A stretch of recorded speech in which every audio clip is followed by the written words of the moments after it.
I'm Symphony Privet. Thank you for joining us here on Featured. We hope to inspire or simply make you smile with uplifting stories across the country. Books and tattoos. You don't typically see those two things in the same place, but a library in Tennessee is sharing stories on skin. Shekinah Davis explains how permanent souvenirs are supporting literacy programs. Many people filled the library as they waited patiently for a chance at a unique and permanent experience. Christine Weinreich is the executive director for the Memphis Library Foundation. She says they wanted to highlight the changes in the libraries by bringing what she calls a growing culture. We know that people really like a good tattoo story. So what better story to tell than you got your tattoo that's with you forever at your library that you love. But you said this is cool, right? This spot, The goal here is to support the library. So if people are already going to get tattoos, we can use that to support the library, then cool. Attendees get to receive their book-inspired tattoos on a first-come, first-served basis. A donation of $100 is suggested, with hopes that this will raise about $5,000. Meet the people where they are. People love tattoos. People love to do things in the city. So why not use this as a vehicle to drive funding for the communities. Keegan Bryant visits the library pretty often to enjoy its audiobooks throughout the year. He says there isn't a better time than now to support libraries. The library is really a place for everyone, like any niche activity or like thing that you would be interested in. I think the library provides that for you. I think that it's absolutely important for us to do our part to keep our resources around in our communities. So whatever's out there, be sure to support it, and yeah, let's keep our libraries open. It's very, very crucial to a successful community in the Memphis area. That was Shekinah Davis in Tennessee. People at the event showed up and showed out. The Memphis Library Foundation says supporters donated more than $11,000. Way to go. Now, in the digital world we live in, it's becoming harder and harder to get by without access to a computer. And thanks to a nonprofit in Maine, kids can now build their own from scratch. Drew Peters explains. Do you remember what the big green board at the bottom is? One last part, snapping into place. Perfect, man. Having them actually finish it and see it actually work, something that they made, is what all the kids get super excited about. I got pretty stoked to, have my first computer. That feeling of excitement is something hundreds of kids at the Kennebec Valley Community Action Program's Teen Center are experiencing through nonprofit Give IT, Get IT's Tech Share program. So we can put in some additional RAM if you guys want. We've had kids as young as 3rd grade work on this, up to 10th, 11th graders. A learning opportunity bringing computer parts destined for a landfill into the hands of kids who build it into a working computer. There's a lot that goes into it. There's a lot of parts and small pieces. What I learned is where everything goes and how to put it in and screw everything into place and boot it up. Skills that can translate into tech-related jobs that the state and country are in high demand of. I think it's great for younger kids to learn how to do it so they have some knowledge as they get older, going into school, going into even towards college, if this interests them. Okay, which way does it go? For these kids, it's more than the knowledge gain, though. It was it's go time. Kind of reaction, because I don't really have the money to buy a good computer. My little brother's been asking for a computer for a really long time, and once I saw this opportunity, I thought it would be a good chance to get him a computer. An opportunity that staff at Give IT, Get IT hope leaves a lasting impression on young Mainers. Anything to get them excited about learning and making things. In Waterville, Drew Peters.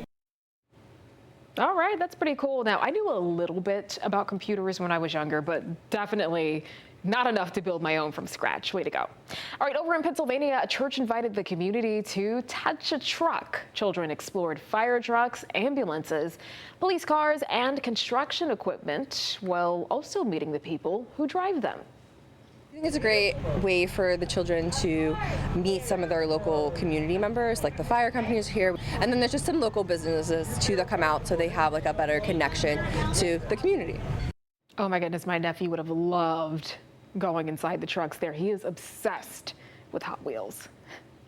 Alrighty, now come on over here with me for a story about finding inspiration in unexpected places. Now, a Pennsylvania teen's trip to the ER has turned into a powerful act of service. Gabrielle Mediak shows us how a hockey puck to the head, yeah, you heard that correctly, ignited a mission to help kids in the hospital. Started as a fun day at the Giant Center, turned into a life-changing experience for Middletown native Hunter Buck. He took a hockey puck to his head at the Hershey Bears game. They immediately rushed him to Hershey Med, where he was more upset about missing the game than he was with this golf ball coming out of his head. At the time, he was just 4 years old. His mom, Renee, says that hospital stay inspired a giving movement. The hospital staff gave him Matchbox cars, coloring books, crayons, bubbles, things to kind of ease him and calm him down. And he straight up asked, do we have to buy these? Where did these come from? They quickly learned the Children's Miracle Network provided those toys that helped Hunter have a more enjoyable experience. And he said, well, I want to donate. So he went in and took his $500 of his Disney money that he had saved up. That just blew me away. He created Hunter's Kids Helping Kids and says the mission is in its name. Because I was one of those kids who had those sort of injuries. Now entering his senior year of high school, Hunter has spent much of his life giving back to CMN. It makes me very proud. He has done this very selflessly. It was his idea to get involved. It pretty much warms my heart. That initial backyard fundraiser has now grown into a huge party in the park each and every year. Every penny goes to helping one of these children or more. That was Gabrielle Mediak reporting. Now, we're about to meet a trailblazer in tennis. Lisa Gilbride has opened the doors of the sport to thousands of people in Maine and beyond. She was recently recognized on one of the biggest stages in tennis. Alex Haskell spoke with a legend about being honored as a champion of equality. Hi, how are you? Good, how are you? These days, Lisa Gilbride doesn't make it to the Central Lincoln County YMCA as often as she did when she was still able to play tennis. My knees are pretty shot. Still, she's a bit of a celebrity around here. I want to be on for Lisa's biggest fan. And for good reason. I am this gorgeous women in the front. Lisa picked up tennis in high school, later competing at Providence College, where she opened the sport up to other women. That was a fun experience to be in the first class of women and start all the programs there. Years later, Gilbride became a leader in Maine's tennis community. About 15 years ago, she helped launch a free school tennis program through the YMCA. Each year, it introduces hundreds of kids across 10 towns to the game. We felt that there was an opportunity to bring tennis to kids who otherwise might not have the opportunity to play. She also created Rusty and Recovering, a program helping people coming back from injuries or surgery ease into the sport again. They come hobbling in and they want to get back into tennis, and we wanted a place for them to feel comfortable doing that. It's clear by the love she gets here, her efforts haven't gone unnoticed. But those efforts are being recognized nationally. Gilbride was one of 16 women honored at the U.S. Open with the Champions of Equality Award. That's her on the far right. We all had the same reaction. We all thought maybe it was a scam when we got the invitation. We all were sort of overwhelmed. The award celebrates those who make tennis more inclusive and welcoming. Lisa is the most deserving of this award. Georgia Allers followed Gilbride as the Wise Racket sports director. She told me that her mission was to make everybody feel really important and equal. A mission the U.S. Tennis Association and her community here agree she's been acing since the very beginning. Just getting the award was humbling and wonderful. She may not play the game anymore, but what she's given the sport will never fade. It's been an honor to be part of tennis and this Y. That was Alex Haskell reporting. In Connecticut, kayaks are bringing peace to disabled veterans. Jim Altman joins us as they paddle to find tranquility on the water. There you go, and you're all set. How do you say thank you? These veterans served our country. They come from all branches. In Collinsville, they just add water. The nonprofit group Summit Adaptive Sports There's no cost to any of these vets. is collaborating with Collinsville Canoe and Kayak. Their mission is simple. Doesn't get any better than this. Serve those who served us. Very much appreciated. In this case, for 11 disabled veterans. There's something about paddle power. Besides, the obvious thing of getting exercise, I think it gives them a lot of peace. It's zen-like when you get out there on the water. This is just such a perfect venue here. It's really pretty, it's calming, and some of the words they used were therapeutic, empowering. Visiting from Yonkers, New York. Retired Army Sergeant First Class Enrique Rivera is getting acquainted with the Farmington River. That's working well. It's just tranquility, the peace of mind, especially with PTSD. When you're suffering from PTSD, one night is, you never know, from 1 second to the next. I haven't had an episode in 3 days since I've been here. Army vet John Vaca is what's called a Move United volunteer. I'm what you call an adaptive sportsaholic. I love adaptive sports because of the healing effects that it has on me as a person with limb loss, let alone the amputee due to cancer. So what I do is I encourage other veterans to participate in sports throughout the nation, and we share our stories and we support each other. And going with the flow, out here, that can only help. This is, to me, living again. De-stressing myself mentally, this helps me out a whole lot. Sports make us better. I'm just glad that I can do it and that I have something that I can share with other veterans, make us all feel good being together. That was Jim Altman reporting. We have much more for you ahead. There's a friendly rivalry happening between two states over a dish called Brunswick stew. We're digging in to find out what's stirring the pot. Plus, we meet a man who waited 35 years for the love of his life. He explains how the no he got years ago turned out to be a not right now. I called it his Daisy Duke barrel, but look how short it is. Oh, dear mine. And they call him the Barrel Man. A bit later, we find out how this Broncos superfan landed in the Sports Hall of Fame.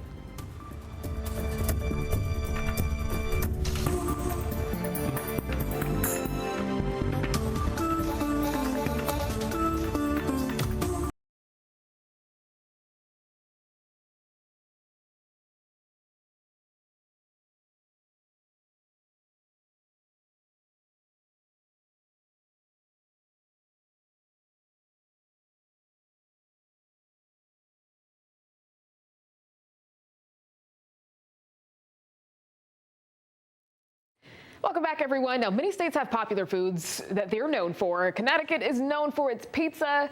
Texas, this one might be a hot topic, known for its barbecue. There are some other areas known for their barbecue, but there is one food that's so popular in Georgia that even lawmakers had to make it official. Connor Hendricks tells us all about Brunswick stew and why it's causing beef with another state. Satterfield's Barbecue in Macon sells a lot of Brunswick stew. 5 to 10 gallons a week. Owner Ben Hampton says many Central Georgia restaurants blend their ingredients in their Brunswick stews together, but his is different. Ours is very thick, like you put the spoon in there and it's sticks straight out. But it's more of like the whole pieces of meat. Like you can see the chicken, you can see the brisket, you can see the pork, the different vegetables and whatnot. A new Georgia law makes Brunswick stew the official state stew.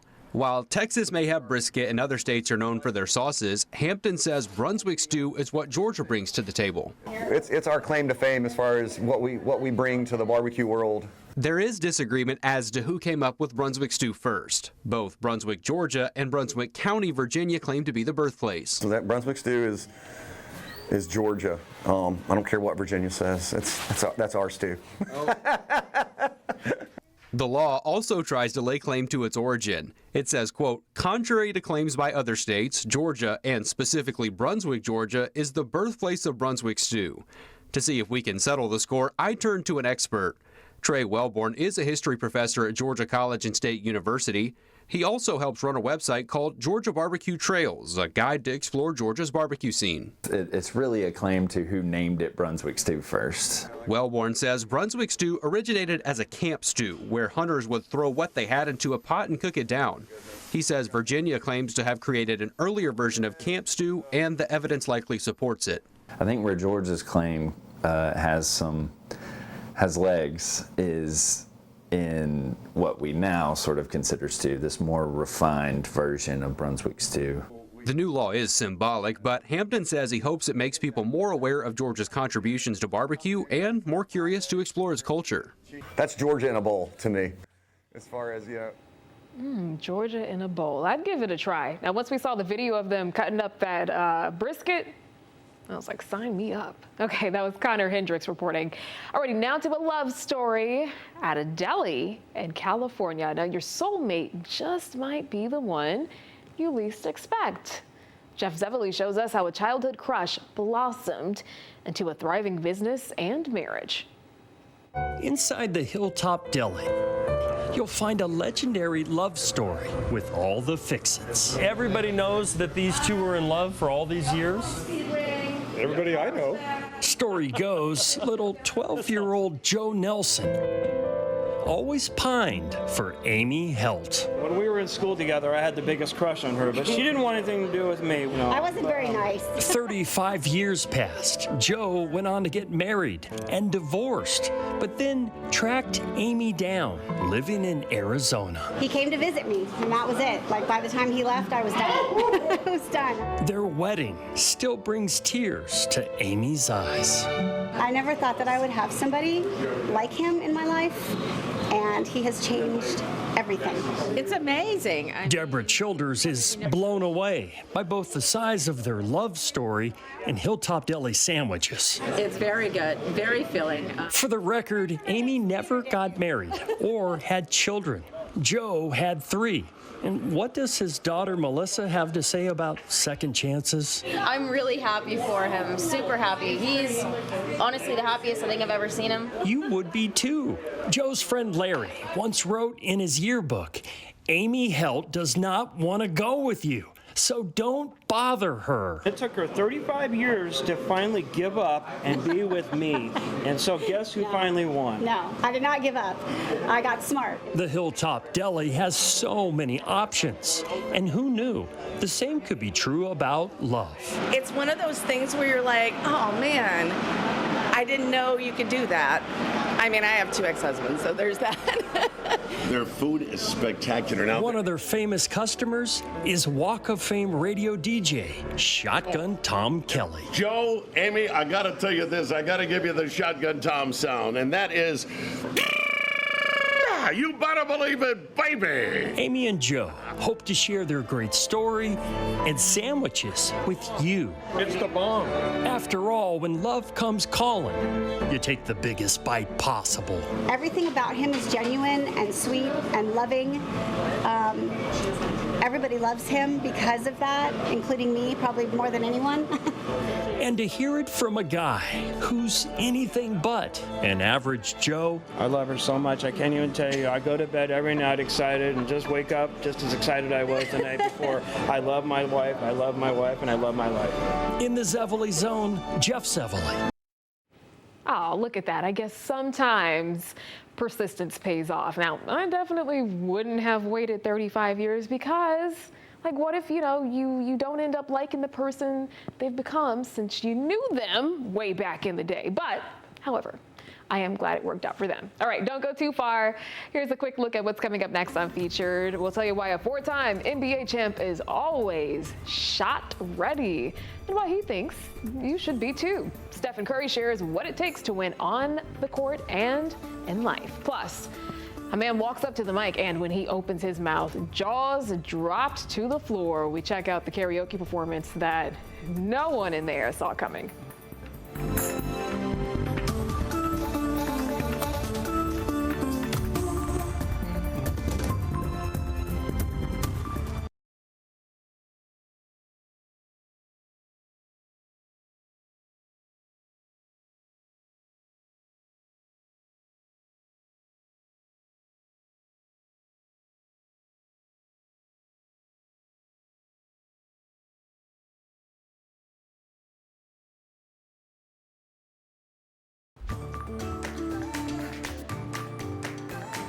Welcome back. Let's talk about what's trending on social media now. The greatest three-point shooter in NBA history is sharing his playbook for winning off and on the court. We're talking about Steph Curry.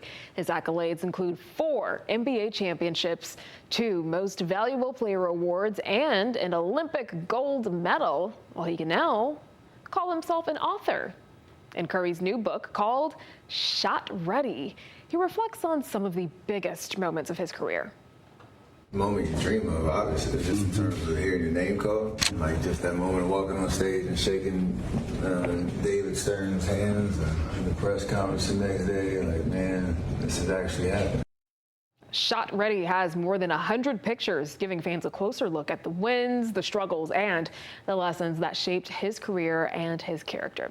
Now, for more crossover lessons from Curry's basketball career, one of my colleagues, sports journalist Sean Humphrey, joins me in the studio now to talk about the champ himself. Thank you for joining us here on Featured. Hey, thank you for having me. I'm really excited to be here, and I think that's going to show as we continue talking about Steph Curry, one of the greatest players in the history of the game. It's a lot of argument over whether he's the greatest point guard, but that's obviously not what we're here for. We're here to talk about his new book, Shot Ready. Right. So exactly. So what can people take away from the book, even if, they're not necessarily a basketball fan? I think it's all of the work that has taken place off the court to make him one of the greatest players in NBA history, because, I mean, I've seen his impact, like kids down to age 8 years old wanting to take super deep three-pointers because of what Steph Curry is doing. Yes. But it's the work ethic off the court, and I guess you might call it on the court, on the practice court, shot after shot after shot after shot after shot. I think people can apply that to their everyday lives, whether they're riders, bakers, like just,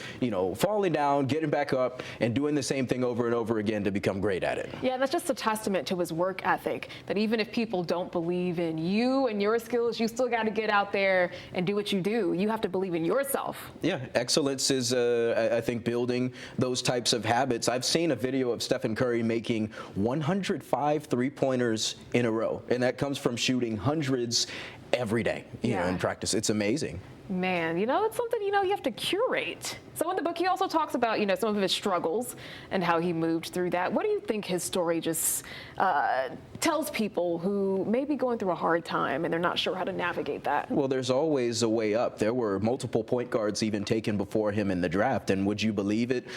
Seeing, the picture behind us and seeing how his career has unfolded. So when you're counted out, when you're an underdog, hey, check out Steph Curry. You see his story. I love that. All right, thank you so much for joining us here on Featured. Love your insight as I learned more about Steph Curry. All right, we've got more for you right on the other side of this break. Still ahead, a man is bringing the comfort of his living room outside. We'll tell you why he is rolling around town on his couch.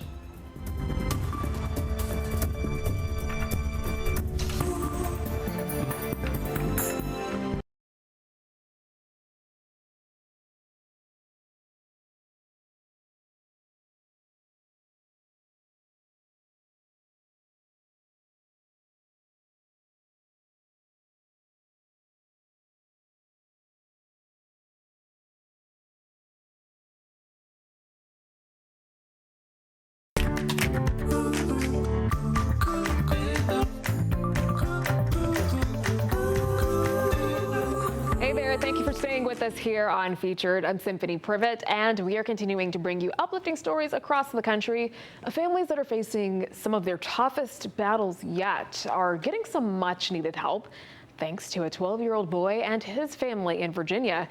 They're filling a need they know all too well. And as Sean Martinelli explains, it all started with the compassion of one hospital worker. No kid wants to go to a hospital, yet you'll soon find out why this 12-year-old's got a light this dark elevator cannot dim. Mason Ryan first arrived at Inova Children's at 6 months old. He had Down syndrome and blood cancer. Not what you expected. That's Mason's dad, Mitchell, and his mom, Kim. You don't want to see anybody go through cancer, but when you see kids go through it, that's really tough. Tough to watch. Gotta kiss myself, I'm so pretty. Oh, got it! Their experience somehow made easier by the woman in this video. Hi! That's Inova Child Life Specialist, Holly Sen. You still remember him? I do. I still remember Mason. It's hard to forget Mason. Just like it's hard to forget Holly, her hair freshly shaven to bring awareness to children's cancer research. She just exudes the love. Even though he probably doesn't remember, but there's some kind of connection there, you know, that I think they both still feel. Good job! And that's why when Mason's treatment stopped, Ready? the family's involvement with the hospital didn't. It was really important for you to be able to give back to other families. Just with all the support that we received, we were like, we gotta do something. There it is. Woo! With Mason as their ambassador, the Ryans started a nonprofit called Boldly Gold to help families once like them. They've raised more than $50,000. Mason, do you remember Miss Holly? You look so handsome. Thank you. You're welcome. Holly and Mason haven't seen each other in years, so we were surprised when this happened. Me too. Me too. Are we going to stay like this all day? Yeah. Oh, okay. Mason wouldn't let Holly go. Well, then we got to take a nap. That's what it's all about. I don't take those things for granted. And I'm just very blessed to be able to do what I do. And honestly, it's just very humbling. No kid wants to go to the hospital, but because of people like Holly, Mason has a reason to come back and give back. Thank you, guys. Thank you. Their hug lasted 4 minutes and 26 seconds. Giving her all the love, huh? Thank you. Their bond will last for life. I could get used to this. Oh, I love that one. And there's a reason they call healthcare workers heroes. Another great one from Sean Martinelli. Now, all eyes are on one man in Denver, Colorado. Get this, after hurting himself in a fall, he found himself on permanent disability and bound to a wheelchair. But as Nelson Garcia and photojournalist Corky School show us, he decided not to let the limitations of his situation slow him down. There's not a lot of activities or anything to do here at the apartment building. If getting out and about is the problem, you get a little stir crazy in here. Guy Orvis has the perfect solution. That's the lazy boy. Why leave the comforts of his living room? I hate to be cooped up. When Orvis it's got twin motors on there. Can take the living room with him. It's just comfortable as hell. You know, my regular wheelchair is okay, you know, but it doesn't steer the same as this. On sunny days in downtown Denver, it's the only way to travel. Huh? You might find Orvis. Every man cave needs one of these. On his lazy boy wheelchair. You don't have to get up to go to the refrigerator to get a beer.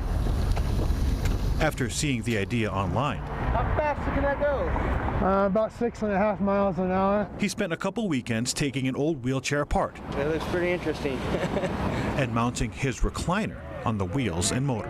That's how we roll, right? And no matter where he goes. That's nice, that's neat. I bet you could patent that and sell it. He gets a reaction. That's one of the main reasons I like bringing it out. People just see it, they smile. That is the man. If it's not the fog machine he placed on the back. If it's not. That's nice. And it pulls wheelies. His fancy moves. That is cool. Yeah, he got a fantastic chair. That's pretty neat, man. Hey, you like that, huh? I've never seen that before. People love his chair. Everybody seems to like him, so. Well, I like it. Just for the idea of it. I'm 4 months pregnant. I want to sit in there. Loving it. Yeah. Laziness to its ultimate degree. But if you ask Orvis, it's not at all about being lazy. It's my smoking chair. Is yours reclined? It's about making the best of a bad situation. Are you genuinely in need of a wheelchair? Oh, yes. Yeah, my regular chair won't make it real far, but this one will. Years ago, he was seriously injured in a fall. My right knee. Ending his career, placing him on permanent disability. me run in here. While he can get up and walk, Orvis has a lot of trouble, especially over long distances. And I'll be right back. Alrighty. Thank you. Everybody wants a chair like that. If they don't want the chair, It's great for football season. You gotta get the wheels in there. they all want a picture. Hey, have a good day. You too, man. Wait. He just might be But he just don't want to stay still. the most photographed stranger in Colorado. It's really funny. Everybody enjoys seeing it. Every time I bring it out, it's like the first time I bring it out. I like to say that's pretty different. Taking his living room wherever he goes. That was a tight squeeze. So he can keep on living. Yeah, it beats the hell out of walking, huh? How awesome is that? That was Nelson Garcia and photojournalist Corky Skoll reporting. Now, the owner of a Thai restaurant has a heart for folks who are in need of a warm meal in Idaho. And as Maggie O'Mara explains, he's been quietly feeding his community every week for more than 20 years. Today we prepare pad thai with a fried tofu. Billy Potikamjon is the man behind Mai Tai. It consists of noodle, bean sprout, green onion, and it's staple for the Thai food. So sometimes we do a pineapple fried rice, sometimes we do a yellow curry. He loves being in the kitchen creating. His passion is Thai food, authentic recipes passed down from generation to generation. I learned from my grandma how to cook the Thai food. He shares that food with the Treasure Valley at his restaurant. I feel that Boise in that time is my dream city. It's very peaceful, people super nice. But he also gives it away to those in need. Every single week, yes. Billy prepares Thai meals for local nonprofits each week. He just came out of nowhere. Billy got to know Interfaith Sanctuary and to learn about the work we did, and then Billy just started showing up. Hey, what do you need? It's cold outside. Do you need jackets? Yeah, we could use jackets. And then he'd come with like 100 new jackets to make sure that our guests were warm. He sends a warm Thai dinner to Interfaith Sanctuary every Wednesday. One night a week, every week for the last how many years, he brings his food to our guests. He serves 220 meals, one night a week, every week. It's dishes of delicious Thai food. It's Mai Tai night. It's really special, and people, they feel really, really seen on a night that they get a big, delicious bowl of Billy's food. He also sends meals to other nonprofits, like the Women and Children's Alliance. We're picking up food for our women's shelter. Billy providing the food really helps every week. This is a bigger deal now. Our budgets are cut. We don't collect as much donations as we have been. Grants have been cut. It's just a great thing that somebody in the community donates food to us. Billy says it's just in his heart to give back. We open for 22 years already. I think I want to pay back. That is it. Like, I'm grateful to Boise people. That's why we donate to community. He doesn't do it for the glory. Like, he just quietly comes in, does his thing, and then, yeah, he's amazing. That was Maggie O'Mara reporting. Now, if you're a fan of oysters, I am so sorry to tell you about this one. There are several threats facing their population right now, but there is a nonprofit in Connecticut that is working to preserve the delicacy. Stefan Reels shows us how the organization is turning food scraps into a new home for baby oysters. Oysters are a very big part of the environment. They clean, they house wildlife, and in Connecticut, they're a delicacy. Now one nonprofit is working to make sure they're around for years to come and not in the landfill. In many restaurants like Shell and Bones, nothing beats a New England oyster. And whether it comes from Massachusetts or Connecticut, they get prepared the same way. Just a little flick of the knife. How many oysters do you guys usually go through in a day? Between 400 to 600 oysters. And while the dish goes to the table, it's where the shells go next, where the magic happens. We've been continually harvesting oysters from Long Island Sound, but not really putting back this vital resource, this shell, which other oysters actually grow on. Enter Todd Konecki. 2 years ago, he co-founded the nonprofit Collective Oyster Recycling and Restoration, also known as CORE. Today, the nonprofit has recovered close to 800,000 pounds of shells from 48 restaurants and turns them into a starter for oyster habitats. Just really connected the dots on, as I get older, giving back to the next generation and just maintaining something a little healthier than maybe when I was young. Otherwise, it would just go to a landfill, so we give them 5-gallon buckets, and once a week we come back. Instead of a landfill, it goes to Core's curing site, where they get disinfected over the course of 6 months. All right, so Todd is working the pile right now. Basically, part of that process is turning the shell so it gets exposed to the sun and the rain and all the elements. Tim Macklin has been by Kaneki's side since the operation began 10 years ago as a project in Fairfield. Now, they're on the road 4 days a week to tackle the task. What's going through your mind whenever you see this pile? Happiness. Just thinking that all of this is not in a landfill.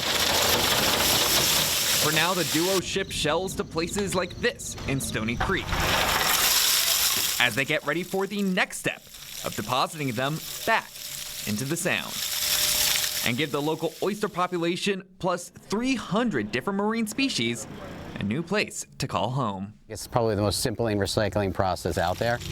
It's a lot of physical work, but wouldn't want it any other way. That was Stefan Rills reporting. We'll be right back with more Featured. Stay with us.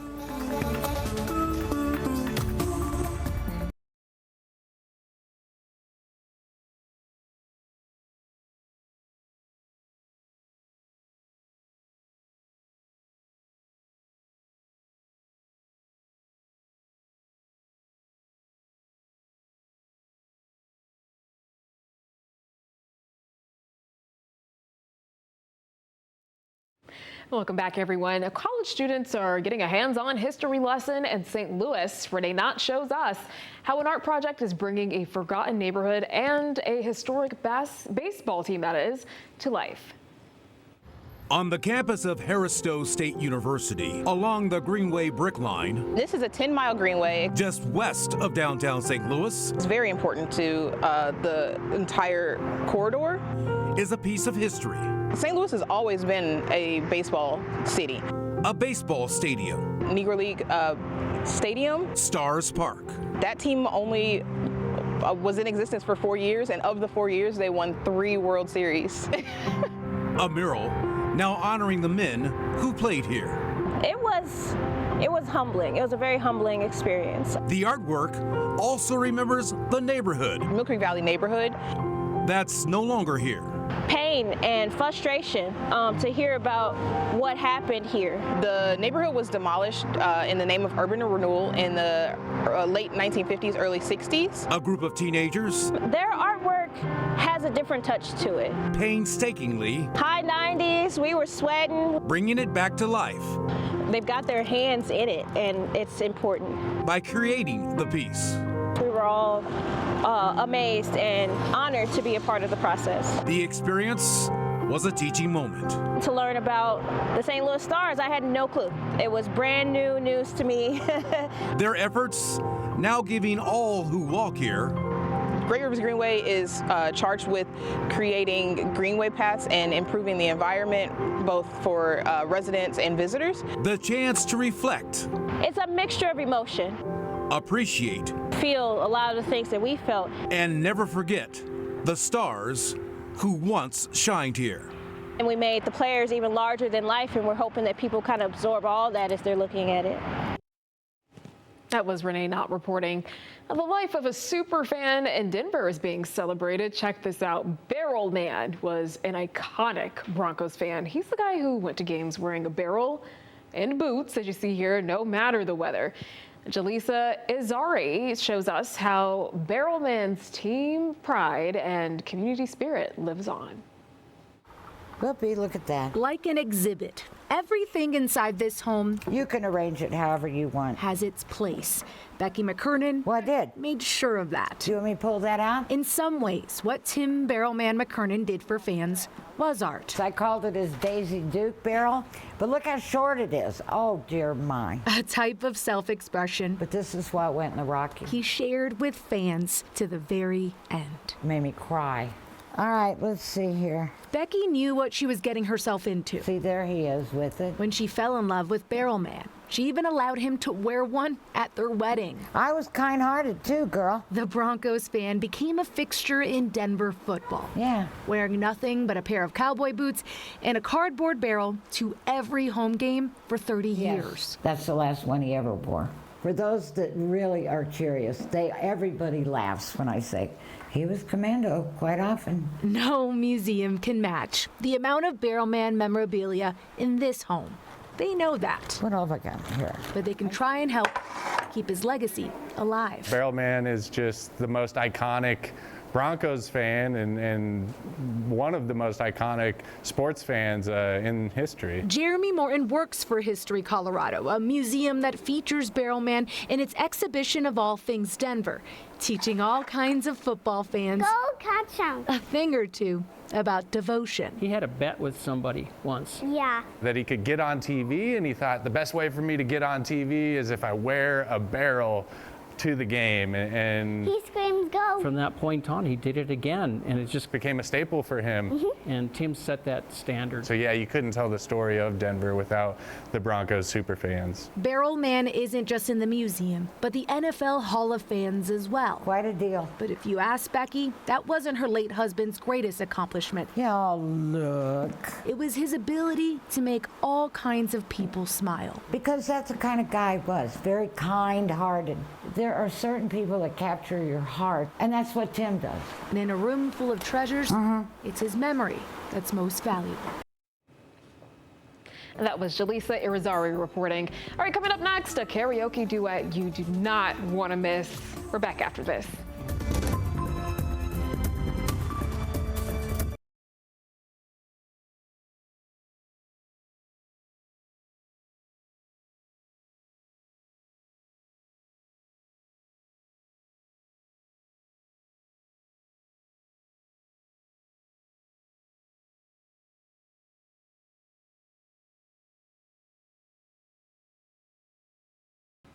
Welcome back. Now, you'd never heard of them, but they just gave one of the most surprising musical performances of the year. And Sean Giggy was there for the encore. Check it out.